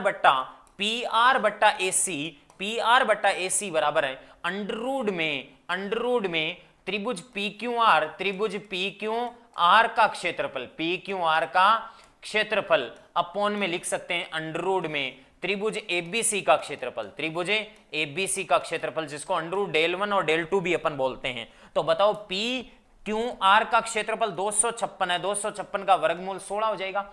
एबीसी का क्षेत्रफल 441 है, उसका क्षेत्रफल 21 हो जाएगा, 21 का स्क्वायर 441 होता है, ठीक है। और पी आर का मान कितना है, 12 है, और एसी का मान तो आ ही जाएगा। बड़ा सिंपल तरीका है। बताओ 4 का भाग कितनी बार, 3 बार, 4 चौके 16, ठीक है। 21 3 63 बट्टा कितना आ गया, 4 बराबर एसी। एसी का मान लगभग आ गया 63 में 4 का भाग दोगे 15 चौके 60 15.75 के करीब आ गया, और 15.75 कौन से ऑप्शन में, डी ऑप्शन में। नेक्स्ट इसके बाद में अगला क्वेश्चन, एक नियमित बहुभुज के बाह्य और आंतरिक कोणों का अनुपात ये है, तो भुजाओं का अनुपात। नियमित बहुभुज में बाह्य कोण का मान होता है 360 डिग्री बट्टा कितना, एन, और आंतरिक कोणों का मान होता है 2n - 4 इंटू 90 बट्टा n, बराबर आपको कितना दे रखा है, बराबर आपको दे रखा है 1/5। यहां n से n तो कट जाएगा, प्रत्येक बाह्य कोण और प्रत्येक आंतरिक कोण का मान दे रखा है, कट गया। 360 में 90 का भाग 9 चौके 36 4 बार, तो 4/2n - 4 बराबर 1/5। वज्र गुणा करेंगे तो 20 बराबर है 2n - 4 इधर जुड़ेगा तो 24, और 24 में 2 का भाग लगाएंगे, n का मान कितना आ जाएगा, 12। उसमें भुजाओं की संख्या कितनी आ जाएगी बंधु, 12 आ जाएगी, ओके। देन इसके बाद में अगला क्वेश्चन, समांतर चतुर्भुज में किसी दो कर्मागत कोणों के अर्धकों पर प्रतिच्छेद पर बना हुआ कोण। किसी भी समांतर चतुर्भुज में 2 कर्मागत कोणों के अर्धकों पर बना हुआ कोण, समांतर चतुर्भुज के एक ही शीर्ष पर बने हुए दोनों कोणों का योग कितना होता है, 180 होता है। तो मेरे बंधु इनके अर्धकों पर बना हुआ कोण, अर्धकों पर सीधा डेफिनेशन लिखा रखी है आपको कि अर्धकों पर बना हुआ कोण कितने डिग्री का होता है, 90 डिग्री का। बिकॉज मेरे बंधु अगर ये पूरा 2 थीटा है, पूरा कितना है, 2 थीटा है, तो ये इधर कितना होता है, 180 - 2 थीटा, क्योंकि दोनों का योग कितना होता है, 180, तो बताओ अंदर वाला कितना होगा? अंदर वाला एक थीटा होगा क्योंकि अर्धक है, और इसका मान होगा 90 माइनस थीटा होगा। तो बताओ इन दो कोणों का योग 90 है, तो इस कोण का मान कितना होगा? 90 डिग्री, जो कि कौन से ऑप्शन में है? फर्स्ट ऑप्शन में है। इसके बाद में अगला क्वेश्चन देखो। अगला क्वेश्चन आपको क्या पूछ रखा है? अगला क्वेश्चन कह रहा है कि क्यू आर वर्त की क्या दे रखी है? क्यू आर वर्त की स्पर्श रेखा है ओ केंद्र है, ठीक है। तो कह रहा है ए ओ बी, ये ए ओ बी 110 डिग्री दे रखा है, तो ए बी क्यू का मान पूछा है। देखो बंधु, इस प्रकार के किसी भी वर्त में एक बात बता देता हूं आपको सबसे पहले पूछा किसका मान है? ए बी और क्यू का मान पूछा है। मैं आपको एक बात बताता हूं, ए बी क्यू को छोड़ो आप, अगर ये केंद्र है और इस केंद्र पर बना हुआ कोण, केंद्र पर बना हुआ कोण 110 डिग्री दे रखा है, तो सीधी सी बात है ये ए है और ये बी है और ये ओ है और ये क्या है? डी है, ठीक है। तो केंद्र पर बने हुए कोण से परिधि वाला हमेशा आधा होता है, 55 डिग्री होता है, 55 हो जाएगा। अब मैं इसको आगे दूसरी तरफ ले चलता हूं, अब आपको जो पूछा है उसकी तरफ ले चलता हूं। इस प्रकार से इसने बना रखा है, इसको क्यों दे रखा है? यहां पे बिंदु है बी और ये है जीवा ए बी, और ये दे रखा है परिधि पर कोण कितना? डी, और इस कोण का मान आपको 55 डिग्री दे रखा है, इस कोण का 55 दे रखा है, तो बंधु ये ए बी क्यों, ये भी कितना होगा? 55 डिग्री होगा। अब ये किस नियम से 55 डिग्री हो गया मैं बता देता हूं। एकांतर वर्तखंड कोण, ऑल्टरनेट सेगमेंट एंगल, एकांतर वर्तखंड में बने कोण बराबर होते हैं। इनकी थियरी तो थोड़ी लंबी है, प्रोसेस ये है कि आपको यहां पे ये स्पर्श रेखा और त्रिज्या के मध्य कोण 90 मिलता है और ये दोनों भुजाएं बराबर हो जाती हैं। इसका मतलब 110 में से आप घटा लो 180 में से, तो 170, 35 बचता है, 35 को आप 90 में से घटा लो, 55 डिग्री मिलेगा आपको, ठीक बात है। इस प्रकार से राइट आंसर इसका कितना हो जाएगा? 55। एकांतर वर्तखंड पर बने हुए कोण बराबर होते हैं। ओके दोस्तों, इस प्रकार से ये मैंने L2 के क्वेश्चनों का सॉल्यूशन करवा दिया आपको। आगे भी इसी सेशन में अन्य क्वेश्चनों का, साइंस के क्वेश्चनों से जुड़े रहिएगा आप। Thank you. देखिए भाई, आपको टेस्ट सीरीज़ का ये पेपर था, 3rd ग्रेड का टास्क आधारित का। इसके अंदर पहला क्वेश्चन आपका 114 नंबर का, इसके अंदर दिया हुआ है 0.2 मोल ऑक्सीजन परमाणुओं का भार। आपको क्या लिखा है? ऑक्सीजन गैस का नहीं है, ऑक्सीजन परमाणुओं का भार दे रखा है। कितना? 0.2 के अंदर, 2 मोल के अंदर कितने ऑक्सीजन के परमाणु होंगे, तो ये बात ध्यान रखनी है। 0.2 मोल, तो 1 मोल में कितने होते हैं? Na, इसका मतलब इतने तो हो गए परमाणु। अब भार की बात कर रहा है, एक ऑक्सीजन का भार कितना होता है, मल्टीप्लाई ऑक्सीजन का परमाणु भार कितना होता है? 16, तो इसको मल्टीप्लाई कर दो 16 से, ठीक है। तो इससे करोगे तो ये कितना आ जाएगा? 1 मोल, मोल गुणा उसका अणु भार, परमाणु भार, तो 16 गुणा 32, तो 3.2 ग्राम। कितना आंसर आ जाएगा? 3.2 ग्राम, ऑप्शन नंबर 1। नेक्स्ट है, किसी तत्व X की प्रकृति में 2 परमाणु समस्थानिक आपको दे रखे हैं और इनके ये इतने इतने पाए जाएंगे, तो इनका औसत परमाणु भार होगा। तो आपको ये भी बताया हुआ है औसत परमाणु भार, औसत परमाणु भार कैसे निकालते हैं? इनका मास नंबर, तो ये 38 मल्टीप्लाई बाई 60, कितनी इनकी अबेंडेंस है वो, और प्लस ये कितना है? 40, और गुणा इसका कितना है? 40, अपॉन में क्या कर दो? 100। इसको सोल्व करोगे तो आपका आएगा 38.8, ठीक है। इसको सोल्व करना है, गुणा करके जोड़ के और 100 का भाग देना है, तो ये 38.8 आ जाएगा आपका इसका आंसर। अगला देखिए, सुमेलित कीजिए। ये आपके एनसीईआरटी में एक टेबल बनी हुई है एज इट इज़, उसका क्वेश्चन दिया हुआ है आपको, और ऐसे ही क्वेश्चन आपके एग्जाम में उठते हैं सीधे सीधे। हाइड्रोजन परमाणु का भार कितना होता है? आपको ये बताया हुआ है, हाइड्रोजन परमाणु का भार कितना होता है? 10⁻⁻10 मीटर कोटि का होता है। तो ये इसके रिलेट हो गया, वाटर का इससे ये बड़ा हो गया, फिर ये इससे बड़ा हो गया। तो ये ABC तीनों 1 2 3 से कोरिलेट कर रहे हैं, तो A1 B2 और C3, ये डायरेक्ट आपको सीधा सीधा याद रखना है, एनसीईआरटी के अंदर दे रखा है। अगला है 117, हाइड्रोजन के समस्थानिक ड्यूटेरियम में होते हैं। अब ड्यूटेरियम का सिंबल क्या होता है? 1H2 होता है। इसमें प्रोटॉन कितने होते हैं? 1। इसमें इलेक्ट्रॉन कितने होते हैं? 1। न्यूट्रॉन कितने होंगे? 2 में से 1 घटा लो तो कितना आएगा? 1। तो आपको क्या क्या दे रखा है? देखो, न्यूट्रॉन और प्रोटॉन, 1 प्रोटॉन और 1 न्यूट्रॉन, 1 इलेक्ट्रॉन और 2 न्यूट्रॉन, 2 न्यूट्रॉन नहीं होते, 2 प्रोटॉन भी नहीं होते, और ये शून्य ये भी नहीं होता। कौन सा हो गया? बी का। अगला, कार्बन डाइऑक्साइड में कार्बन और ऑक्सीजन के द्रव्यमान का अनुपात, ये फर्स्ट ग्रेड के अंदर क्वेश्चन आया हुआ है एज इट इज़। तो आपको देखना है कार्बन डाइऑक्साइड तो CO2, इसमें कार्बन 12 और ऑक्सीजन 32 और कितना 4 तिये 12 8 चौका 32 3:8। ठीक है। अगला क्वेश्चन है आपका, आणविक संरचना के बारे में सत्य कथन है, न्यूट्रॉन तथा इलेक्ट्रॉन नाभिक में होते हैं। इलेक्ट्रॉन नाभिक में होता है क्या? नहीं होता, तो ये स्टेटमेंट क्या हो गया? गलत। अगला, प्रोटॉन तथा इलेक्ट्रॉन नाभिक में होते हैं। ठीक है, तो प्रोटॉन तो होता है लेकिन इलेक्ट्रॉन नहीं होते, ये भी क्या हो गया? गलत। प्रोटॉन तथा न्यूट्रॉन नाभिक में होते हैं, यहाँ तक ठीक है, जबकि इलेक्ट्रॉन नाभिक के चारों ओर चक्कर लगाते हैं, ये राइट स्टेटमेंट होगा। प्रोटॉन, इलेक्ट्रॉन और न्यूट्रॉन तीनों नाभिक में होते हैं, ये भी नहीं होता, तो तीसरा आंसर सही है इसका।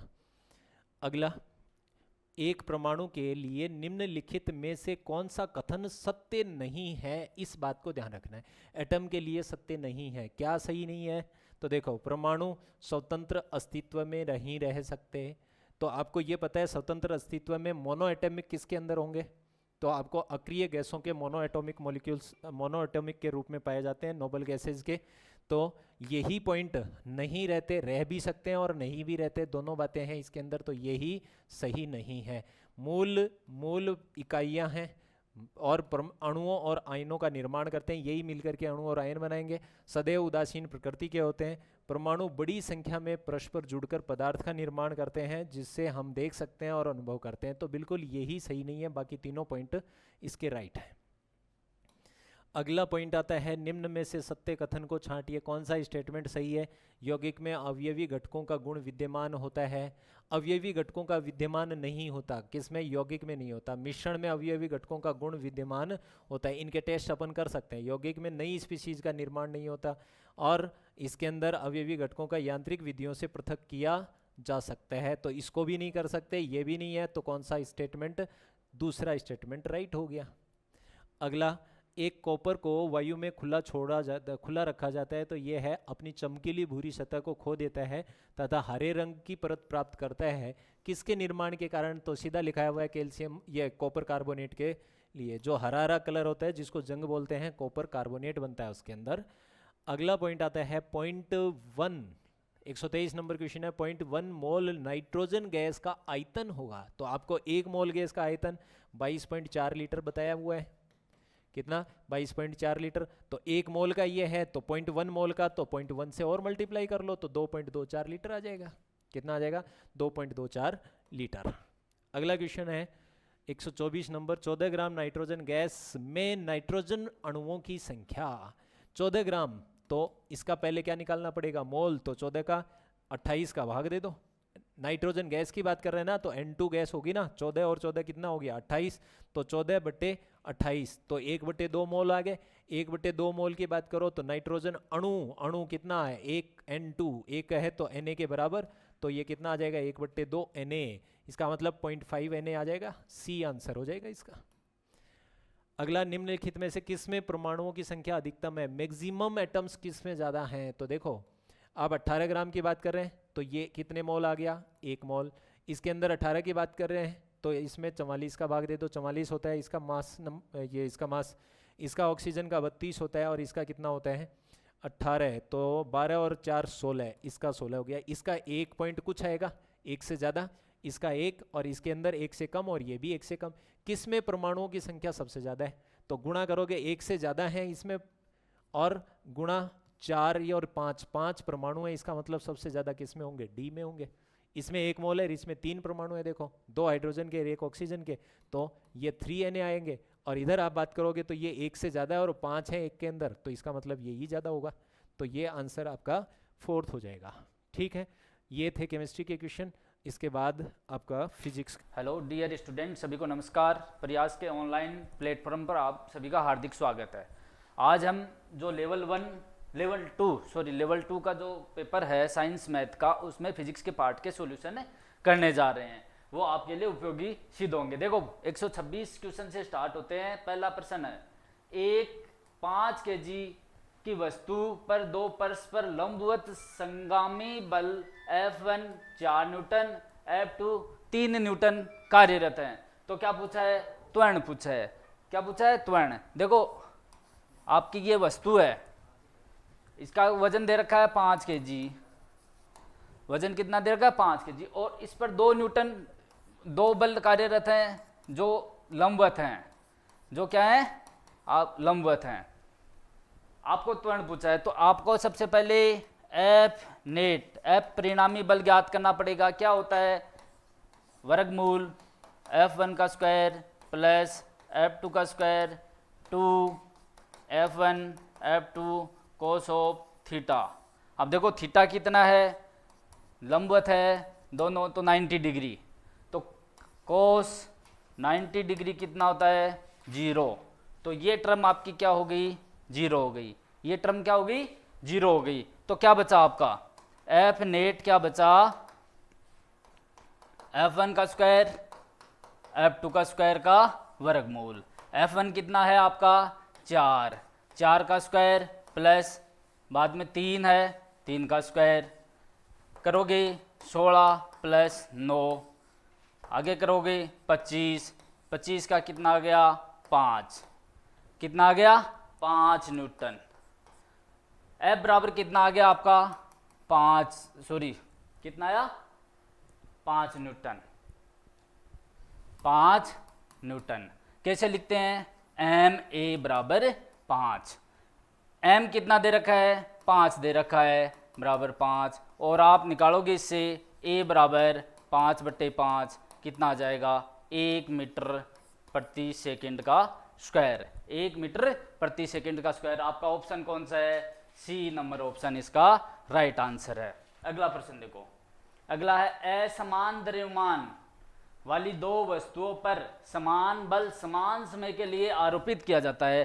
भाई 2 असमान द्रव्यमान की क्या वस्तुएं हैं, उन पर समान बल आरोपित किया जाता है। देखो एक वस्तु आपकी ये है m1 द्रव्यमान की, एक वस्तु आपकी m2 द्रव्यमान की, बल कितना लग रहा है दोनों पर F, समान लग रहा है, और कितना दे रखा है समान समय के लिए, समान समय के लिए बल आरोपित किया जाता है। तो समान समय अपन t मान लेते हैं, तो क्या आ जाएगा F कितना आ जाएगा m1a आ जाएगा सपोज दैट, और t आ जाएगा t, और m2a2 और t।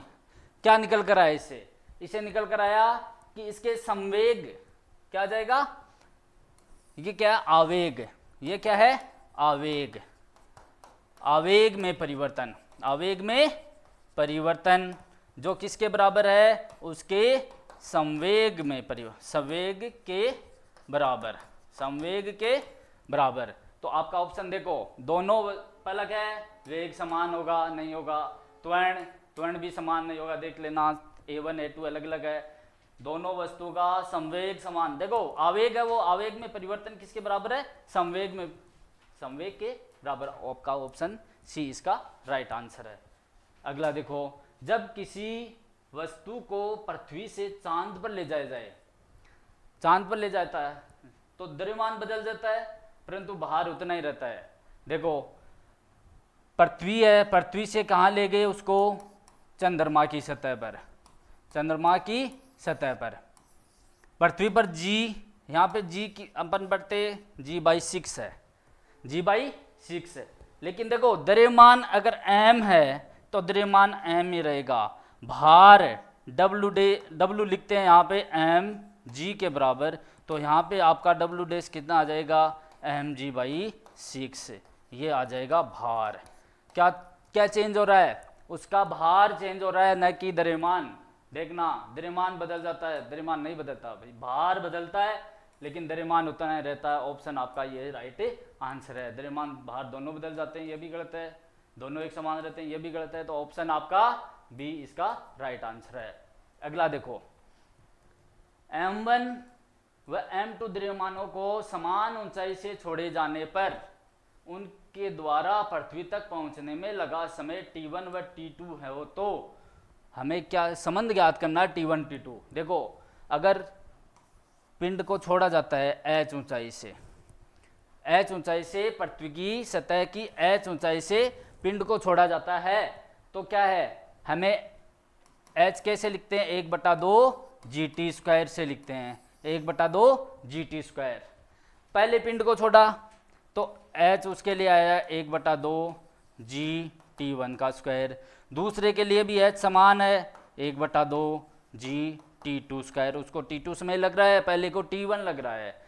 दोनों समीकरण क्या है, H के ही बराबर हैं, तो हम इन समीकरणों को इस प्रकार से भी लिख सकते हैं।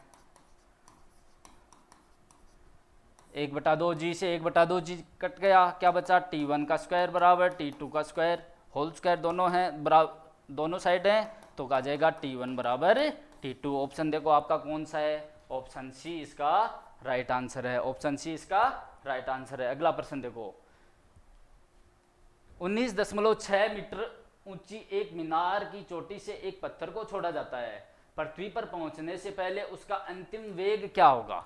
देखो अंतिम वेग कैसे लिखते हैं हम, अंतिम वेग v लिखते हैं √2gh, 2gh अपन को मान रखना है। 2g का मान क्या लिखोगे आप, 9.8 लिखोगे, और h का मान 19.6 दे रखा है, 19.6 दे रखा है। थोड़ा सा करोगे आप, ये भी करोगे, ये भी 19.6 गुणा 19.6, दोनों का क्या है वर्गमूल हो रहा है, तो वर्गमूल करोगे तो 19.6 मीटर प्रति सेकंड इसका आंसर है। आपका ऑप्शन नंबर 1 में ये ऑप्शन ए इसका राइट आंसर है। अगला प्रश्न देखो, यदि एक एथलीट r त्रिज्या वाले वृत्तीय पथ पर चक्कर लगाता है, देखो ये r त्रिज्या का कोई पथ है, वर्ताकार समय ले रहा है t, क्या ले रहा है t, तो उसका क्या है वेग ज्ञात करना है। तो वेग कैसे लिखते हैं, वेग बराबर क्या लिखते हो, दूरी बटा समय, दूरी बटा समय, क्या दूरी लिखते हैं कि 2πr, क्या है 2πr बटे समय t है, 2πr, देखो 2πr दूरी कैसे लिखते हैं 2πr बटे t, तो 2πr बटे t इसका वेग है। तो देखना वेग कौन से में है, ये 2πr बटे t, ऑप्शन नंबर आपका डी में, ऑप्शन नंबर आपका डी में। देखो r त्रिज्या का एक पथ है, उसमें चक्कर लगा रहा है, तो ये देख लेना ऑप्शन नंबर डी इसका राइट आंसर है। अगला दे रखा, एक घड़ी की सेकंड वाली सुई 1 मिनट पूरा करने में, देखो सेकंड वाली सुई की लंबाई r दे रखी है, देखो सेकंड वाली सुई कैपिटल R। अब क्या पूछा है, पहली बात विस्थापन कितना हो जाएगा, देखो यहाँ से स्टार्ट हुई और वापस यहाँ पर आ गई, तो विस्थापन कितना हो गया 0, और दूरी कितनी हो गई, दूरी आ जाएगी 2πr। देख लेना ऑप्शन कौन सा है, विस्थापन 2πr, गलत बात। तय दूरी 2πr होगी, ये भी गलत है। इसका विस्थापन 0 है, हमने विस्थापन 0 लिखा है, ये इसका राइट आंसर हो जाएगा, ऑप्शन सी इसका राइट आंसर हो गया। दूरी 0 नहीं होगी, विस्थापन 0 होगा। अगला प्रश्न देखो, निम्न में से सत्य कथन बताने हैं, क्या बताने, सत्य कथन। देखो पहला, वेग समय ग्राफ की प्रवणता, देखो वेग समय ग्राफ खींचोगे आप, वेग समय ग्राफ खींचोगे और इसकी प्रवणता आपको क्या बताएगी, क्या बताएगी, डेल v बटा डेल t, ये क्या है त्वरण या मंदन, ये क्या है त्वरण या मंदन, तो ये मतलब कि ये इसका सत्य कथन है। दूसरा देखो, दूरी समय ग्राफ की प्रवणता, दूरी समय ग्राफ, इधर दूरी लें और इधर समय लें, ग्राफ खींचेंगे प्रवणता करेंगे तो दूरी बटा समय, दूरी बटा समय क्या होता है भाई, ये होती है आपकी चाल या वेग, चाल या वेग। तो क्या है चाल, मंदन को चाल या मंदन, तो दोनों एक ही चीज है, ये भी सही बात है, ये भी इसका सही कथन है। सी देखो, वेग समय ग्राफ क्षेत्र का क्षेत्रफल विस्थापन को व्यक्त करता है, ये भी सही बात, वेग समय क्या है क्षेत्रफल ज्ञात करेंगे तो वो विस्थापन को व्यक्त करता है। इसी प्रकार करेंगे, विस्थापन समय ग्राफ की प्रवणता वस्तु की चाल को व्यक्त करती है, दूरी समय या विस्थापन समय दोनों एक ही हैं, तो ये भी सही है, ये भी सही है, ये भी सही है, ये भी सही है, चारों कथन आपके सही हैं। तो ऑप्शन नंबर 4 इसका राइट आंसर है, क्योंकि चारों कथन ही इसके सही हैं। अगला प्रश्न देखो, अगला है गति के निम्न उदाहरणों में से किस में तय की गई दूरी और विस्थापन का परिणाम क्या बराबर नहीं है? क्या बताना है? बराबर नहीं है, ये परिणाम देख दो। वर्ताकार पथ में चलती हुई कार की गति, 2-3 प्रश्न आ गए इस प्रकार के। वर्ताकार पथ में कोई कार की गति है तो उसमें विस्थापन पूरा क्या हो जाएगा और दूरी दोनों अलग अलग होंगी, दोनों अलग अलग होंगी। दोलन करता हुआ कोई लोलक है, दोलन कर रहा है अपने पथ पर, तो क्या इसमें भी क्या है? विस्थापन और दूरी अलग अलग हैं। इसमें भी क्या है? विस्थापन और क्या है? दूरी अलग अलग है। तीसरा, सूर्य के इर्द गिर्द घूमती हुई पृथ्वी की गति, यही वर्तीय पथ की बात कर लो, यही क्या आ जाएगा? विस्थापन और दूरी, इसमें भी अलग अलग है। सीधी सड़क पर चलती हुई कार की गति, भाई सीधी सड़क है उस पर कार कोई गति कर रही है, कोई कार गति कर रही है, तो क्या आ जाएगा? ए बिंदु और बी बिंदु, तो इसमें दूरी और विस्थापन क्या हो जाएंगे? बराबर बराबर। तो आपको क्या पूछा है कि नहीं है, बराबर नहीं है, तो सिर्फ 4 नंबर ऑप्शन में बराबर है, बाकी 1, 2, 3 में बराबर नहीं है। तो आपका उत्तर क्या हो जाएगा? 1, 2, 3। देखो कौन से में 1, 2, 3 ऑप्शन नंबर डी में है, इसका राइट आंसर है। ऑप्शन डी इसका राइट आंसर है। अगला प्रश्न, एक दर्शक समुद्र के किनारे खड़ा होकर देखता है कि 54 तरंग 1 मिनट में किनारे तक पहुंचती हैं। क्या वो ऑब्जर्व करता है कि कितनी 54 तरंगे आ रही हैं 1 मिनट में, तो क्या है? उसका तरंग दैर्घ्य दे रखा है 10 मीटर, तो उसकी चाल पूछा है। हम चाल किस प्रकार लिखते हैं? चाल v बराबर n लेमडा। n क्या है? आवर्ती, और लेमडा क्या है? तरंग दैर्घ्य। क्या है? तरंग दैर्घ्य। तो n कैसे निकालोगे? n क्या? 54 तरंग कितनी मिनट में आ रही हैं? 1 मिनट, मतलब कि 60 सेकंड में। कितने? 60 सेकंड में। ये आपकी आवर्ती आ गई, प्रति सेकंड लिख देते हैं हम। क्या है? प्रति सेकंड। अब सूत्र में मान रख दो v बराबर n लेमडा, n दे रखा है 54/60 और लेमडा का मान दे रखा है 10।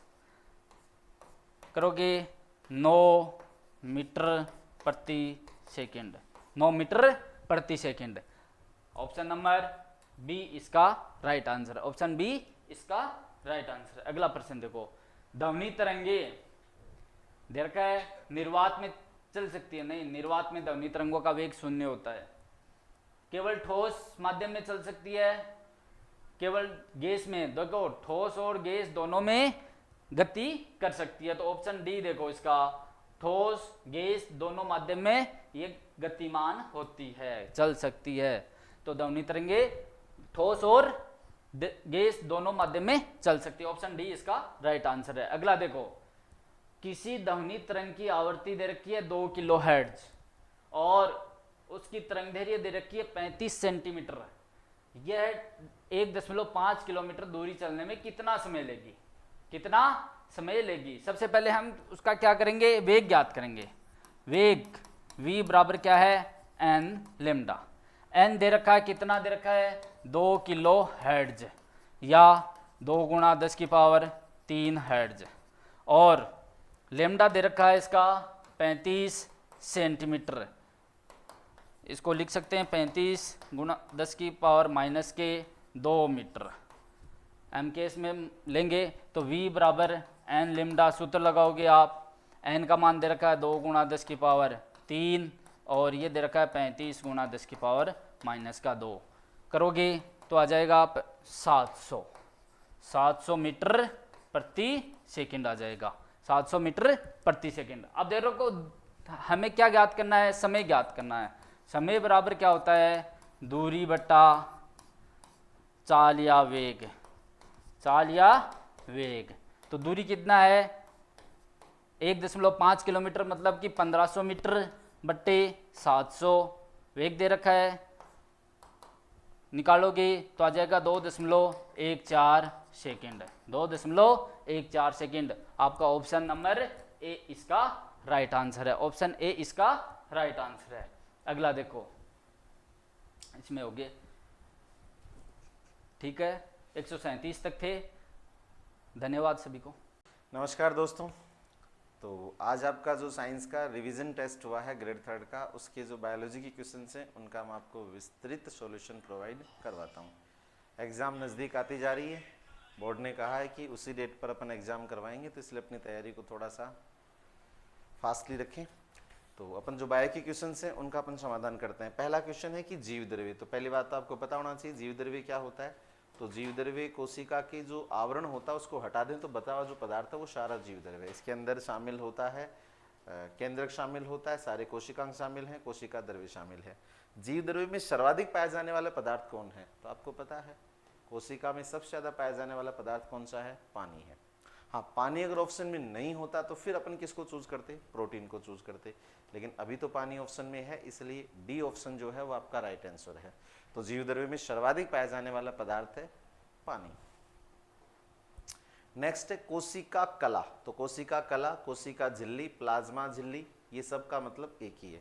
जो सभी कोशिका का बाह्य आवरण होती है, कुछ मतलब पादपों में, शैवाल में, कवक में, जीवाणु में इस कोशिका झिल्ली के बाहर कोशिका भित्ति भी पाई जाती है और बाकी जीवों में केवल कोशिका झिल्ली पाई जाती है।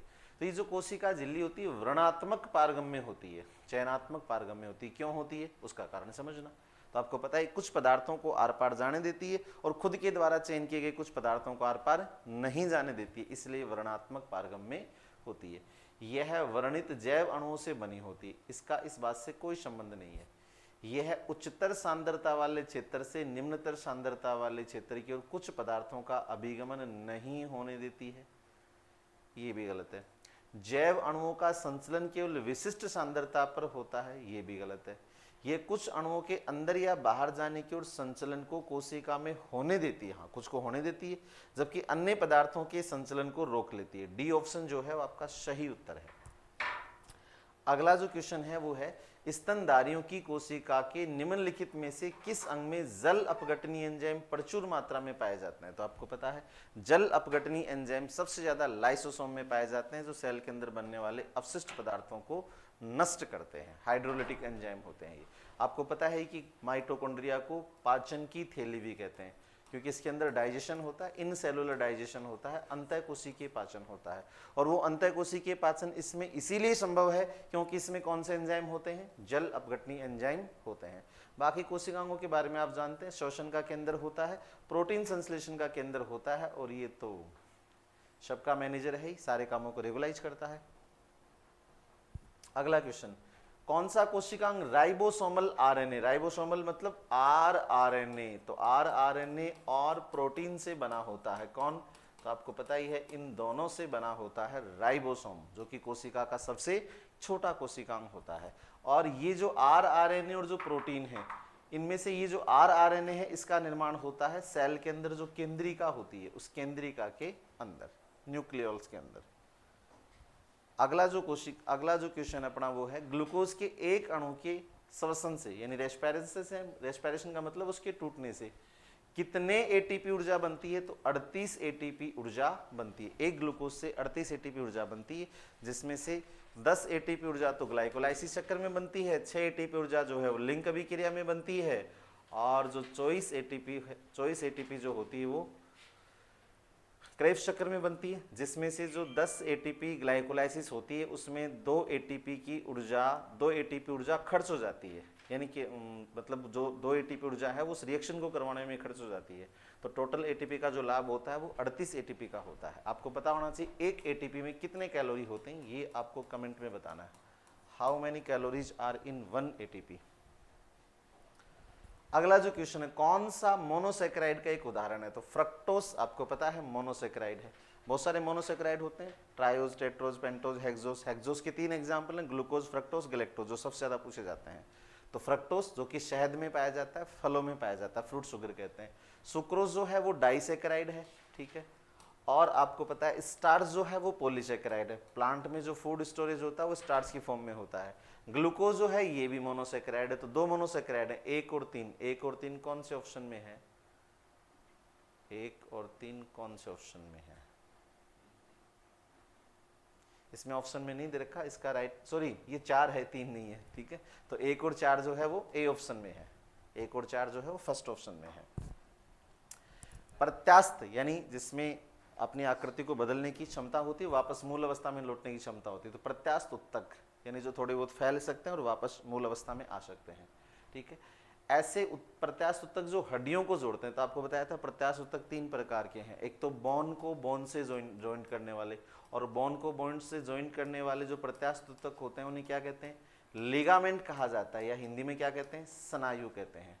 दूसरा बोन को मसल से जोड़ने वाले, तो बोन को मसल से जोड़ने वाले जो होते हैं उनको टेंडन कहा जाता है, और इस टेंडन को हिंदी में कहते हैं कंडरा। और चौथा बोन मसल को मसल, तीसरा जो है वो मसल को मसल से जोड़ने वाला, और मसल को मसल से जोड़ने वाला जो है उसको कहा जाता है फेजिया। यहां पर आपसे पूछा है हड्डियों को आपस में जोड़ने वाला, तो स्नायु या लिगामेंट। तो ये आपके आज के प्रश्न हैं जिनका शायद आगे प्रश्न और हैं। हाँ ये रहा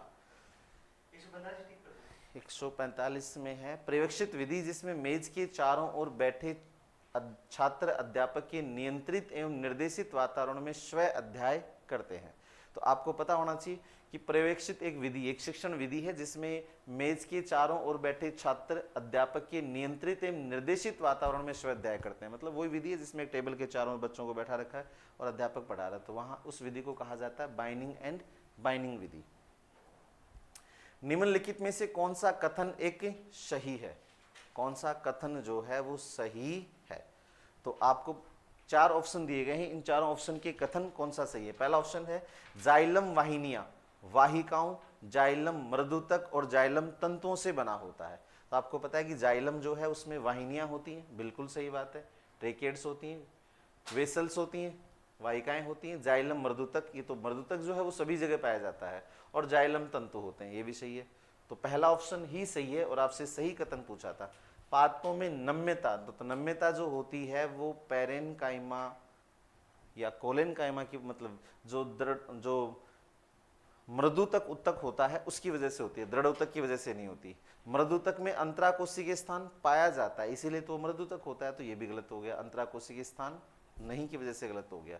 जाइलम चालनी पट्टिका यानी सिव प्लेट, चालनी नलिका और सहचर कोशिकाओं से बना होता है। सहचर कोशिकाओं के साथ ये जो सारी संरचनाएं हैं ये फ्लोएम की दे रखी हैं, जाइलम की नहीं है, इसलिए ये ऑप्शन भी गलत हो गया। तो आपका जो राइट ऑप्शन है वो है ए ऑप्शन।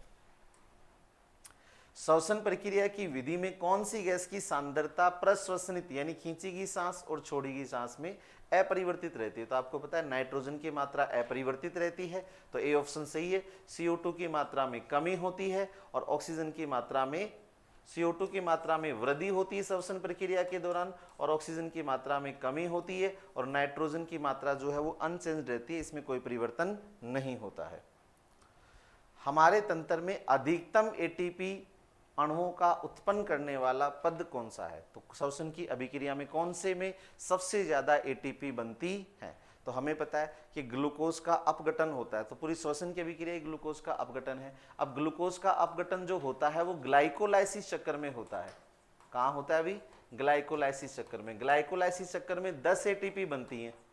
कितनी ATP बनती है? 10, और इस 10 में से 2 ATP खर्च जाती है, तो हमें मिलती कितनी है? 8 ATP मिलती है। हमें पता है क्रेब्स चक्कर में कितनी ATP मिलती है? 24 ATP मिलती है। और ATS चक्कर जो होता है वो ATP बनाता है, और जल अपघटन इसमें कोई एनर्जी नहीं बनती। तो सबसे ज्यादा ऊर्जा किस में बनती है? क्रेब्स साइकिल के दौरान बनती है। पादपों में मेरिस्टेमेटिक, मेरिस्टेमेटिक मतलब विभजोत की उत्तक जिनमें विभाजन की क्षमता पाई जाती है, इन उत्तकों के बारे में कौन सा कथन सही है? पहला, ये मृत उत्तक हैं, ये तो गलत बात है, क्योंकि विभजोत की उत्तक जो होते हैं वो तो जीवित उत्तक होते हैं, कास्ट में परिवर्तित होते हैं, तो पहला तो गलत हो गया क्योंकि ये मृत नहीं होते हैं। दूसरा, अपनी मोटी हो चुकी भित्तियों के कारण ये पादप को नम्यता प्रदान करते हैं। तीसरा, ये केवल किसी वृक्ष की छाल में होते हैं, गलत बात है। चौथा, इन ऊतकों की कोशिकाओं में विभाजन के कारण पादपों में वृद्धि होती है। तो इस ऑप्शन क्वेश्चन का जो सही उत्तर है वो डी ऑप्शन है। पादपों में मेरिस्टेमेटिक ऊतकों के बारे में कौन सा कथन सही है? पहला है ये मृत ऊतक होते हैं, गलत हो चुका। इनकी मोटी हो चुकी भित्तियों के कारण, ये भी गलत हो चुका, क्योंकि इसका कारण तो इसका जो मेरिस्टेमेटिक ऊतक का कारण काम जो होता है वो वृद्धि करना होता है, तो ये भी गलत हो गया। सी ऑप्शन है ये केवल किसी वृक्ष की छाल में जो होते हैं वो एक तरीके से जो स्थायी ऊतक होते हैं वो होते हैं, और इन ऊतकों में कोशिका विभाजन के कारण पादपों में वृद्धि होती है। तो वृद्धि के लिए कौन से ऊतक उत्तरदायी है? विभजोत ऊतक उत्तरदायी है। मोरिसन उपागम से संबंधित, तो मोरिसन उपागम से संबंधित कथनों की विवेचना करते हुए असत्य कथन का चयन करना है। आपकी शिक्षण विधियों का प्रश्न है। मोरिसन उपागम जो है वो हर्बर्ट और किलपेट्रिक उपागम का समन्वय माना जाता है, ये गलत है। अन्वेषण, प्रस्तुतिकरण, आत्मसातकरण, अभिव्यक्ति मोरिसन उपागम की चक्रीय व्यवस्था का सही क्रम है, ये ऑप्शन आपका सही उत्तर है। तो ये आज के आपके प्रश्न थे। ये उम्मीद है कि आपके लिए सॉल्यूशन जो है वो उपयोगी साबित होगा।